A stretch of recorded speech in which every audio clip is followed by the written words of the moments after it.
नमस्कार, जनतंत्र टीवी देख रहे हैं आप। मैं हूं आपके साथ कोमल गंगवार और आप सभी का स्वागत है 5 के प्राइम टाइम में।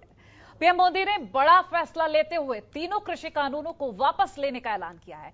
जिन कानूनों को लेकर विपक्ष आगामी चुनाव में सियासी पकड़ मजबूत कर रहा था, पीएम मोदी ने वो मुद्दा भी विपक्ष से अब छीन लिया है। यूपी चुनाव से पहले पीएम मोदी के इस फैसले को मास्टर स्ट्रोक माना जा रहा है। अब ऐसे में किसान आंदोलन के नाम पर सियासी रोटियां सेक रहे नेताओं की नींद उड़ सी गई है, क्योंकि किसानों के नाम पर चुनावी धार तेज कर रहे नेता हक्के बक्के रह गए हैं। किसानों का जो वर्ग लगातार 14 महीनों से दिल्ली बॉर्डर पर बैठा था, उनमें से कई किसान झूम रहे हैं। तो वहीं आंदोलन को सियासी रंग दे रहे नेता अभी भी सरकार से नाखुश हैं। किसान आंदोलन के अगवा रहे राकेश टिकैत आंदोलन को ना खत्म करने की दलील दे रहे हैं, और ऐसे में किसान भी जो धड़ों में बंट गया है, वहीं सियासतदान भी अलग अलग बयानबाजी कर रहे हैं। विपक्ष इसे अपनी जीत बता रहा है, तो वहीं सत्ताधारी बीजेपी इसे पीएम का बड़प्पन बताने में लगी है। पीएम मोदी के ऐलान के बाद कांग्रेस नेता प्रियंका गांधी, बसपा प्रमुख मायावती, राहुल गांधी, सपा अध्यक्ष अखिलेश यादव समेत तमाम नेताओं ने हमला बोला है। प्रियंका गांधी ने कहा कि आपकी नियत और आपके बदलते हुए रुख पर विश्वास करना मुश्किल है। वहीं अखिलेश यादव ने सवाल किया है कि भाजपा बताए सैकड़ों किसानों की मौत के दोषियों को सजा आखिर कब मिलेगी। और बीएसपी सुप्रीमो की बात कर ले तो उन्होंने कहा है कि सरकार को यह निर्णय काफी पहले ले लेना चाहिए था। दरअसल किसान आंदोलन को यूपी में बीजेपी के सत्ता तक पहुंचने की राह पर बड़ा रोड़ा माना जा रहा था, लेकिन बीजेपी को कानून वापसी का ऐलान करना सिर्फ रास्ते का पत्थर हटाया, बल्कि जाटलैंड में विपक्ष की राजनीति को भी बड़ा झटका दिया है। अब ऐसे में विपक्ष पर इसे मोदी ब्रह्मास्त्र माना जा रहा है।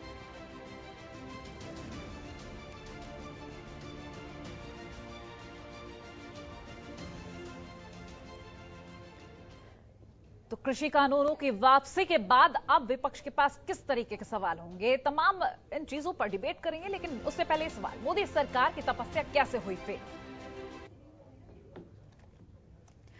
क्या चुनावों से पहले सरकार का मास्टर स्ट्रोक?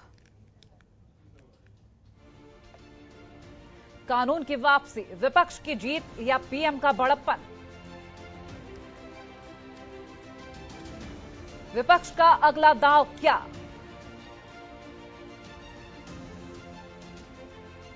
क्या पश्चिम यूपी में बीजेपी को सता रहा था डर? क्या पीएम के ऐलान से बदलेंगे सियासी समीकरण? मोदी सरकार की तपस्या कैसे हुई थी?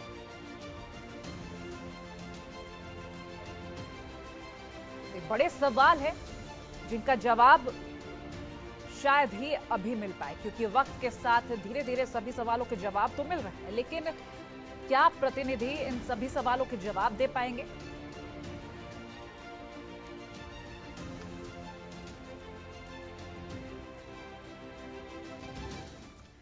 तो ये फैसला सरकार के कितना पक्ष में रहता है और कितना अब विपक्ष को जितना सवाल थे वो जवाब अब क्या रहेंगे, किस तरह से अब विपक्ष क्या दांव चलेगा और किस तरह से चीजें अब सामने आएंगी, इन सभी मुद्दों को लेकर जवाब जानने की कोशिश करेंगे। हम डिबेट की शुरुआत करेंगे। खास पैनल जुड़ रहा है, बीजेपी प्रवक्ता साक्षी दिवाकर जुड़ रहे हैं, सपा प्रवक्ता डॉक्टर अभिषेक जुड़ रहे हैं, बीएसपी नेता डॉक्टर डीएस मिश्रा जुड़ रहे हैं और वरिष्ठ पत्रकार विश्वेंद्र सिंह जी जुड़ रहे हैं। बहुत स्वागत है आप सभी का जनतंत्र टीवी पर। और सबसे पहला रुख कर लेते हैं हम वरिष्ठ पत्रकार विश्वेंद्र सिंह जी का। विश्वेंद्र जी, आज कानूनों की वापसी हो गई है। फिलहाल विपक्ष की तरफ से लगातार यही मांग की जा रही थी। विपक्ष की तरफ से कार्यकर्ता नेता सड़कों पर देखे जाते थे कि हम किसानों के समर्थन में दिखेंगे। राकेश टिकैत को लेकर अगर हम कहें तो कई सारी चीजें उन्होंने कही, लेकिन आज भी अगर हम उनकी बात करें तो उन्होंने कहा हम तत्काल प्रभाव से इस आंदोलन को खत्म नहीं करेंगे। अब अगर हम इन सब चीजों को देखकर एक टिप्पणी चाहें तो किस तरीके की टिप्पणी रहेगी? किसान नेता राकेश टिकैत ने कहा है कि इसमें अभी हम वापस नहीं जाएंगे, आंदोलन खत्म नहीं करेंगे। उनका कहना है कि इसको अच्छी प्रकार से ले जाए। उनका कहना है कि ये संसद से पास हुआ था, संसद में ही वापस लिया जाए, उसके बाद हम वापस जाने का फैसला करेंगे। और दूसरा उनका एक और मुद्दा है, जैसे कि आपके सामने आ चुका एमएसपी, जो इससे संबंधित है लेकिन जुड़ा हुआ नहीं इससे, साथ में रखा मुद्दा है। उसके अलावा ट्रैक्टर का भी जो डीजल के कारण से ट्रैक्टर दिल्ली एनसीआर में बंद होने जा रहे हैं, उसका भी एक बड़ा मुद्दा है। गन्ने के भाव का भी बड़ा मुद्दा है। उन मुद्दे को लेकर के राकेश टिकैत चाहते हैं कि उनका भी समाधान हो, तब हम वापस जाए। क्योंकि उनके शंका है, 2 साल लगभग 3 साल पहले वो इसी गाजीपुर बॉर्डर पर आए थे काफी किसान, और उनकी बात की चर्चा हुई थी, मीटिंग्स हुई थी। उसके बाद जो बात कही गई थी उसको पूर्ण रूप से माना नहीं गया था। मीटिंग हुई थी योगी जी के साथ भी हिंडन एयरपोर्ट पर, फिर दिल्ली में हुई थी राजनाथ जी के यहाँ पर। उसके बाद उनकी बातों को, उनके विषय को पूर्ण तरीके से माना नहीं गया था। उनको संदेह है ऐसा ना हो कि हमारे जाने के बाद फिर सरकार पलट जाए, तो इसलिए उनका ऐसा मानना और कहना है। ठीक है, चलिए एक छोटी छोटी टिप्पणी सभी प्रवक्ताओं से ले लेते हैं, उसके बाद शुरू करते हैं। डॉक्टर अभिषेक, सपा प्रवक्ता। डॉक्टर अभिषेक, सपा की तरफ से अब क्या सोचा जा रहा है? क्योंकि सड़कों पर कार्यकर्ता देखे, नेता देखे कि किसान कानून की वापसी हो और किसानों के समर्थन में अभी भी ऑब्जेक्शन सा नजर आ रहा है, अभी भी नाखुश है। अब क्या चाह रहे हैं? देखिए, सबसे पहले मैं आपके चैनल के माध्यम से मैं उन सभी किसान भाइयों को धन्यवाद देना चाहता हूं जिन्होंने इस तानाशाही मोदी सरकार को घुटने पे लाने का काम किया, और समस्त 700 से ज्यादा शहीद हुए किसानों को नमन और श्रद्धांजलि अर्पित करता हूं, जिन्होंने 15 महीने के इस आंदोलन में अपने प्राणों का बलिदान दे दिया, लेकिन किसी ने अपने आत्मसम्मान के साथ समझौता नहीं किया। यह फैसला रातों रात नहीं हुआ। ये इस फैसले के पीछे वो किसानों का आंदोलन था, और साथ में जो हमारी विजय रथ यात्रा निकली और जो बाकी विरोध सारे विपक्ष ने एकता दिखाई और किसानों के साथ खड़े रहे, और उन किसानों की मेहनत थी जो इनसे बार बार 15 महीने से सिंधु बॉर्डर पे बैठ के लड़ रहे थे। आखिर आज माफी मांगनी पड़ी माननीय प्रधानमंत्री जी को। ये क्यों इंतजार किया? उन 700 शहीदों के बारे में क्या? हम तो मांग करते हैं ना कि आप संसद का विशेष सत्र बुलाओ और इस कानून को वहां पे निरस्त कर दो। आप स्टैंडिंग कमेटी में क्यों डाल के इसको लटकाना चाहते हो? फिर क्या ये झुंझुना बजाना चाहते हो? आप इसको संसद में विशेष सत्र बुलाओ और उसको निरस्त कर दो, और इसको एमएसपी पे कानून बनाने की मांग हम लगातार संसद से लेकर सड़क तक करते रहे। हम बार बार पूछना चाहते हैं कि किसान मंडियां क्यों नहीं आप बनाते एक्सप्रेसवे के करीब, ताकि किसानों को उचित मूल्य मिल पाए। ठीक है, जवाब लेंगे। आज ये महंगाई की दर जो इतनी बढ़ती जा रही है, लेकिन इससे पहले हम बीएसपी नेता डॉक्टर डीएस के पास चले थे। डॉक्टर डीएस, अब क्या मुद्दा होगा विपक्ष का सरकार को घेरने के लिए? कोमल जी, देखिए, सबसे पहले तो आप ये जान लीजिए कि हर बदलाव जो है वो सुधार नहीं होता है। कुछ बदलाव विनाश के कारक भी होते हैं। उन्हीं में एक बदलाव ये भी था, जो भाजपा जो एजेंडा लेकर के आती, विशेष रूप से चाहे सेंट्रल गवर्नमेंट रहो चाहे स्टेट गवर्नमेंट रही हो, मुद्दा यहाँ ये आता है कि हमें नहीं मुद्दा उनको तलाशना है। हम विपक्ष इसलिए नहीं है कि हम सत्ता पक्ष को घेरें, हम विपक्ष इसलिए है कि सत्ता पक्ष को एक आईना दिखाएं, वो अपनी तस्वीर उसमें देखें और जो गलत काम वो कर रहे हैं उस गलत काम को बंद कर दें। अन्यथा जिसमें पब्लिक का नुकसान हो। इन्होंने उसी बदलाव के तहत इन्होंने नोटबंदी किया, सबके सामने परिणाम है। इन्होंने बताया कि 2% जीडीपी बढ़ जाएगी, कुछ नहीं बढ़ा। इन्होंने जीएसटी लगाया, कहा कि एक कानून होगा, 2 टैक्स सिस्टम में लगा हुआ है। पेट्रोल डीजल की हाहाकार मची हुई, जीएसटी में ला नहीं। मेरा कहने का तात्पर्य है कि हमें इनके लिए मुद्दा नहीं तलाशना है। हम इसलिए राजनीति नहीं कर रहे हैं कि हम केवल सत्ता पक्ष को घेरें। हमारा यह है कि हम सत्ता पक्ष को नहीं, बल्कि हम देश को सही रास्ते पर लेके चले। ये मेरी नैतिक जिम्मेदारी है, चाहे हम विपक्ष में हो चाहे हम सत्ता पक्ष में हो। हमें यह नहीं आवश्यकता है कि बस भाजपा ने क्या किया हमें उसका विरोध कर देना है। आप बताओ, ये तीनों कानून इतने दिन तक जो हजारों लोग मरे, चाहे शाहजहांपुर का बॉर्डर हो, चाहे तीकन का बॉर्डर हो, चाहे सिंधु बॉर्डर हो, चाहे गाजीपुर बॉर्डर हो, चारों बॉर्डर पे इतने लोग मर करके वहां पे पड़े रहे किसान। क्यों नहीं इनको समझ में आया? आखिर ये कह रहे हैं कि माननीय प्रधानमंत्री जी कह रहे हैं कि हमने किसानों को समझाने का प्रयास किया। मैं कह रहा हूं फोरम बताइए जहां पे आप समझाया हो। आप कब बैठ करके लेकिन सामने क्या आपको ये नहीं पता, प्रधानमंत्री ने ये भी तो कहा था कि एक कॉल के डिस्टेंस पे मैं हूं, अगर किसान चाहे तो मुझसे किसी भी वक्त कॉल पर भी बात कर सकते हैं। वो जो सजेशन देंगे उसको मानेंगे। कानूनवासी नहीं होगी, आज जरूर चैनल है। क्यों क्या आपको नहीं पता क्यों आखिर इस तरीके के बयान आपसे छुप जाते हैं? जब सरकार देखिए, जब सरकार सुनना बंद कर देगी ना, जब सरकार देखना बंद कर देगी, दृष्टिबाधित हो जाएगी या श्रवणबाधित हो जाएगी, तो वो क्या करेगा? किसके सामने अपनी वो रखेगा? तो फिर 12 दौर की वार्ता किसी काम की नहीं थी क्या? किसान नहीं काम की नहीं। जब आप अपनी जिद, देखिए जिद सबसे बड़ी चीज है। आप सहानुभूति रखिए, आप लोगों की बातों को सुनिए। अगर आप लोगों की बातों को सुनेंगे, लोगों के दुख दर्द को सुनेंगे, तो आप विवाद में नहीं पड़ेंगे। आखिर विवाद, ये तो पीछे हटना थोड़ा हुआ है। टिप्पणी साक्षी जी के लिए लेते, लौटती हूँ आपके पास साक्षी जी। आपने दोनों ही, ठीक है डॉक्टर डीएस, आ रही हो आपके पास साक्षी जी। आपने दोनों ही प्रवक्ताओं को सुना। डॉक्टर डीएस, आपका वक्त दे दिया, छोटी छोटी टिप्पणी सभी के लिए लेते, आपका वक्त दूंगी, दोबारा आऊंगी आपके पास। आ रही हूँ मैं आपके पास, सुन लेते हैं दूसरे प्रवक्ता को, आप सुन लीजिए आपके सवाल सुन लेते हैं, ठीक है। आ रही हूँ साक्षी जी, मेरा सवाल, दोनों ही प्रवक्ताओं को सुना। अभी जिस तरह से आज जो ऐलान हुआ उसको लेकर भी नाखुश दिख रहा है विपक्ष, कई तरीके के सवाल, राकेश टिकैत के भी बयान सुने, क्या कुछ कहेंगे इस सब को लेकर?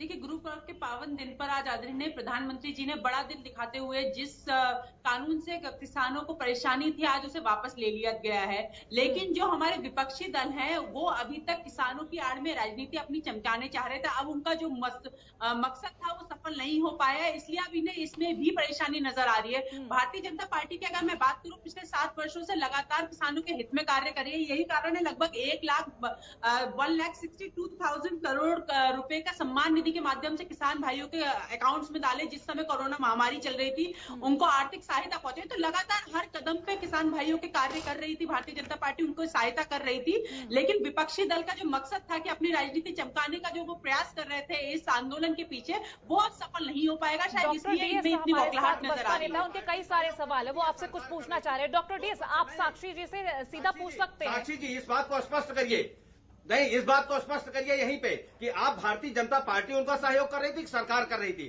क्या सरकार भारतीय जनता पार्टी है या भारतीय जनता पार्टी सरकार है? प्रश्न यहाँ है। लोकतांत्रिक प्रणाली में देश में जो है वो सरकार है, जो केंद्र सरकार पार्टी नहीं होती। देखिए, भारतीय जनता पार्टी की सरकार चल रही है। हाँ, केंद्र सरकार की बात करिए। भारतीय जनता पार्टी कुछ नहीं कर रही है। दोनों जगह इस समय भारतीय जनता पार्टी की है, तो हम हर तरीके से हम किसान भाइयों को सहायता पहुंचाने की प्रयास कर रहे हैं। सरकार जनता की है, पार्टी की नहीं है। भारतीय जनता पार्टी को चुना है, सरकार वोट देने वालों को, और देखिए जनता ने ही भारतीय जनता पार्टी को चुना है।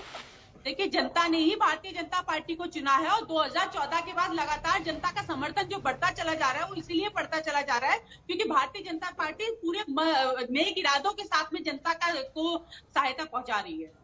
तो साक्षी जी, मेरा सवाल आपसे, ये आज जो ऐलान किया गया इतना देर, डॉक्टर डीएस आपने सवाल कर लिया, मेरा सवाल सुन लेने दीजिए, उन्हें जवाब देने दीजिए, उसके बाद आपके पास लौट रही हूँ। साक्षी जी, आज ये जो ऐलान किया गया उसके बाद कहीं ना कहीं किसानों में तो खुशी दिख रही है, लेकिन विपक्ष को अभी भी खुशी नहीं मिली है। फिलहाल अब यही कहा जा रहा है कि चुनावी वक्त है, इसलिए ये ऐलान किया गया है, क्योंकि 2022 का मिशन है उत्तर प्रदेश को लेकर, और फिर आगे लोकसभा चुनाव भी है।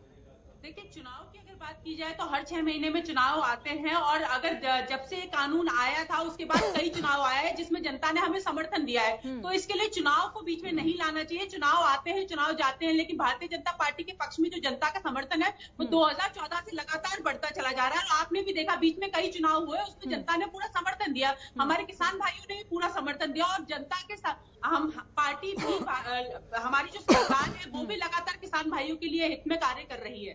ठीक है, जिस तरह से आपने ये तमाम सवालों के जवाब दिए, विश्वेंद्र जी, अब तक की आपने टिप्पणियां सुनी, क्या लग रहा है आपको? क्योंकि हर दल अपनी तरफ से कोशिश कर रहा है कि किसी तरह से जनता को लुभाया, लेकिन सबसे पहला दाव जो चला जा रहा है वो किसानों को लुभाने के लिए, क्योंकि आज के वक्त में किसान सबसे ज्यादा नाराज चल रहे थे। देखो, ये किसान का बहुत बड़ा मुद्दा था, सरकार ने माना, सरकार का भी धन्यवाद बनता है, क्योंकि मुद्दा था, बहुत गंभीर मुद्दा था, इसमें दो राय नहीं है। 3 कानून थे जिसके लिए लगभग 1 साल हो गया था किसानों को बैठे हुए, और वो समस्याएं बहुत बड़ी थी। बहुत सारे किसानों की शहादत हुई है, जो 600 से ज्यादा, बहुत सारे परिवार के लिए बड़ी समस्या थी। क्योंकि ये समस्या छोटी नहीं है, गंभीर रूप से देखा जाए तो लगता है कि केवल 600 किसान मरे हैं, लेकिन 600 घरों में दिया बंद हो गया है, उस घर का उजाला बंद हो गया है। ये एक एक घर की समस्या है। हमें लगता है कि एक व्यक्ति गया है, लेकिन अगर देखा जाए तो वो दुनिया का एक व्यक्ति हो सकता है, लेकिन अपने परिवार की वो दुनिया होता है जी। तो इसलिए गंभीर विषय था, गंभीर फैसला था, वापस लिया सरकार ने, एक अच्छा कदम उठाया, ये अच्छी बात है। भले देर से उठाया, पहले उठाती तो सरकार को फायदा होता और ज्यादा। सरकार को इससे अभी भी फायदा होगा, भारतीय जनता पार्टी को निश्चित तौर पर इससे फायदा होगा, लेकिन जो किसान का विषय है, किसान चाहता है कि मैं अभी और जो मुद्दे हैं उन्हें भी देखूं और तब उसके बाद वापस जाऊं। तो किसान की समस्याएं और भी कई हैं जिस कारण से गंभीर विषय पड़ा था। लेकिन एक यहाँ गंभीर बात आती है सोचने और देखने वाली कि किसान को बीच बीच में कहा गया छुट भैया नेता है, हाँ। मुट्ठी भर किसान है, खालिस्तानी है। ये अच्छा नहीं था। ये भारतीय जनता पार्टी के जिन नेताओं ने कहा, छुट भैया नेताओं ने कहा, इससे भारतीय जनता पार्टी की छवि खराब हुई किसान के बीच में। क्योंकि ना ही वहां मुट्ठी भर किसान थे, ना ही वो खालिस्तानी थे, ना ही वो देश विरोधी थे। वो अपना मुद्दा लेकर के बैठे थे, किसान बैठे थे वहां पर। ठीक है अभिषेक जी, आऊंगी आपके पास, आप सभी बने रहे हमारे साथ। इस वक्त जिस तरह से किसानों को लेकर तमाम टिप्पणियां सामने आ रही है और तमाम बयान सामने आ रहे हैं, उसको लेकर आगे हम चर्चा जरूर करेंगे, लेकिन यहाँ वक्त एक छोटे से ब्रेक का जल्द लौटेंगे। ब्रेक के बाद एक बार फिर से स्वागत है आपका। चर्चा को आगे बढ़ाएंगे और सीधा रुख कर लेते हैं सपा प्रवक्ता डॉक्टर अभिषेक राय जी का। डॉक्टर अभिषेक, ब्रेक के पहले आप कुछ कहना चाह रहे थे, हालांकि मुद्दा वही कि किसान कानून, लेकिन फर्क सिर्फ इतना कि पहले वापस करने की जिद की जा रही थी, आज वापस हो गया तो उसमें भी नाखुशी देखी जा रही। क्या कहेंगे, क्या कुछ कहना चाह रहे थे? कोमल जी, कोई इसमें नाखुशी नहीं है। हम बहुत खुश हैं। देश की किसानों की जीत हुई है, अन्नदाताओं की जीत हुई है और पूरा विपक्ष, पूरा देश की जनता और किसानों को बधाई है इस मामले के लिए। आपने अभी विश्वेंद्र जी ने हमारी बात पहले आधी रख दी थी। उन्होंने ये बात कह दी कि भाजपा के जो मंत्री, जो इनके नेता किसानों के लिए जो अपशब्द का इस्तेमाल किया, क्या आज उसके लिए लोग माफी मांगेंगे? ठीक है, इन्होंने बड़े बड़े होर्डिंग लगा रखी थी कि हमने किसानों की आय दुगनी कर दी। मैं पूछना चाहता हूं कोमल जी प्लीज, इन्होंने बड़ी बड़ी होर्डिंग लगा रखी है कि किसानों की आय दुगनी कर दी। जवाब तो जल्दी जल्दी पूरा करेंगे। जी को क्यों ये कहना पड़ेगा कि एमएसपी? जी जी जी, मैं वही कह रहा हूँ कि फिर माननीय प्रधानमंत्री जी को क्यों ये कहना पड़ा कि एमएसपी के लिए समिति का गठन होगा? अगर आय दुगनी है तो फिर एमएसपी पे समिति का गठन क्यों? तो ये इनके चाल और चरित्र को दिखाता है, ये झूठ कितना बोलते हैं। ठीक है डॉक्टर डीएस, ये इसका सीधा सवाल है कि ये माननीय प्रधानमंत्री जी ने आज माना है। ठीक है डॉक्टर डीएस, कम वक्त में आपकी बात रख दीजिए ताकि जवाब ले पाए साक्षी से। देखिए, सबसे बड़ी चीज है, जैसे अभी माननीय प्रधानमंत्री जी आज भी बोले, मेरी आवाज जा रही है? माननीय प्रधानमंत्री जी आज भी बोले कि पिछली सरकारें लुटेरी थी, तो यह बात इस माननीय प्रधानमंत्री जी आज बुंदेलखंड में बोले कि पिछली सरकारें लुटेरी थी, इसका मतलब संवैधानिक तौर पर सरकार भी लूटती है, ये बात सत्य है। सरकार लूटने के लिए बनती है, यह बात भी सत्य है। देखिए, संविधान पर जाइए, सरकार के किसी कॉलम में नहीं लिखा है कि सरकार लुटेरी होती है। भ्रष्टाचार के मुक्त अगर ये सरकार है तो मैं दावा करता हूं कि इससे बड़ा भ्रष्टाचार कभी नहीं हुआ है। जो ये हार हुई है, किसानों की जीत हुई है, इस पर हम बिल्कुल खुश हैं। हमारे किसान या हमारी आम जनता, क्या बसपा की सरकार में भ्रष्टाचार नहीं हुआ था, हाँ या ना? नहीं, सरकार लुटेरी शब्द है, हाँ या ना? हाँ या ना? जवाब हाँ या ना में चाहिए था कि कोई भी मेरा। चलिए ठीक है, साक्षी जी से जवाब ले लेते हैं क्योंकि वक्त इतना नहीं है कि इस मुद्दे को और खींचा जाए। साक्षी जी, दोनों ही प्रवक्ताओं की बातें आपने सुनी। फिलहाल अब सरकार के सामने कई सारे सवाल हैं, अभी कानून वापसी को लेकर भी सवाल है। देखिए, फाइनल कमेंट। जो विपक्षी दल हैं, जो कुछ राजनीतिक दल हैं, वो समस्याओं में उलझाकर ही जनता पे उस पर राजनीति करते हैं। वो जनता को चाहते हैं कि वो किसी समस्या में उलझी ही रहे, लेकिन भारतीय जनता पार्टी समाधान की राजनीति करती है, वो समस्याओं पे राजनीति नहीं करती। और यही एक समाधान हम भारतीय जनता पार्टी के प्रधानमंत्री, हमारे जो देश के प्रधानमंत्री है नरेंद्र मोदी जी, उन्होंने एक समाधान निकाला है और एक बहुत शुभ दिन पे ये समाधान निकाला है और इसका सबको स्वागत करना चाहिए। इसमें भी अगर बौखलाहट हो रही है तो जरूर इलेक्शन को देखते हुए बौखलाहट लग रहा है। ले लेते अभिषेक जी का एक सवाल सुन लीजिए। समस्या क्रिएशन छटपटाहट किसकी वो दिख रहा है? अभिषेक जी आपका सवाल पूछ लीजिए। मैं बहुत सीधी सी बात पूछ रहा हूँ साक्षी बहन से कि जी, सीधा सीधा सवाल है कि जो आपके नेताओं ने, मंत्रियों ने जो किसानों के लिए अपशब्द कहा, चाहे अजय मिश्रा टेनी हो, जिन्होंने कहा मैं ठीक है साक्षी जी, सवाल समझ गए होंगे, जवाब उनके बेटे ने 10 सेकंड में 10 सेकंड में आपका जवाब। गृह मंत्री हो हमारे प्रदेश के, हमारे चाहे हमारे कृषि मंत्री हो, चाहे हमारे प्रदेश के मुख्यमंत्री हो, इनमें से कभी किसी ने भी किसी भी किसान भाई के बारे में कुछ अपशब्द नहीं कहा। हमेशा उन्हें सम्मान से किया, हमेशा सम्मान पहुंचाया और एक और उनके हित के लिए कार्य किया। ठीक है विश्वेंद्र जी, फाइनल कमेंट में 10 सेकंड में आपका जवाब लेंगे। ये पूरी आपने डिबेट सुनी, सभी प्रवक्ताओं की बातें सुनी। आज अगर किसान कानून की वापसी होती है तो सरकार के पक्ष में ये फैसला कितना लग रहा है और विपक्ष की तरफ से क्या लग रहा है नया दाव? कि आपकी तरफ से एक छोटा सा निष्कर्ष। 17 सितंबर 2020 को कानून पास हुआ। हाँ। आज 18 मिनट के भाषण में हाँ। 19 नवंबर 2021 को 17, 18, 19 हाँ। ये वापस लिया गया। ये वास्तविक सरकार की आपने बात की, सरकार के भी हित में है। हाँ। अच्छा फैसला लिया। हाँ। लेकिन मैं एक तरफ ले जाना चाहूँ किसान पर। किसान ने जब कोरोना काल था उसमें भी बहुत बड़ा त्याग किया था। कोरोना के दौर में सभी लोग ने, दूसरे लोगों ने 10 रुपए की बीड़ी को 50 का बेचा या दूसरे सामान को महंगा, लेकिन किसान ने काम भी किया और सस्ता सामान बेचा। किसान एक बहुत अन्नदाता है, वो काम अच्छा फैसला हुआ किसान के हित में और सरकार ने अच्छा काम किया। विपक्ष के पास बहुत अच्छे मुद्दे और दूसरे हैं, वो लेने चाहिए। चलिए, बहुत शुक्रिया आप सभी का इस चर्चा का हिस्सा बनने के लिए।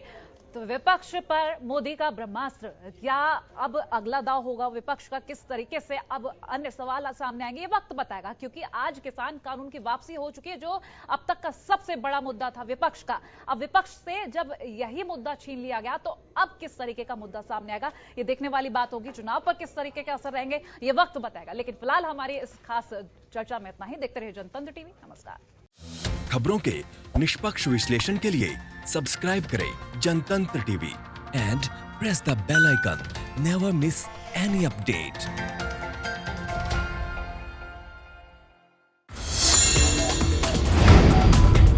Download the Janatantra TV app, available on Google Play and App Store.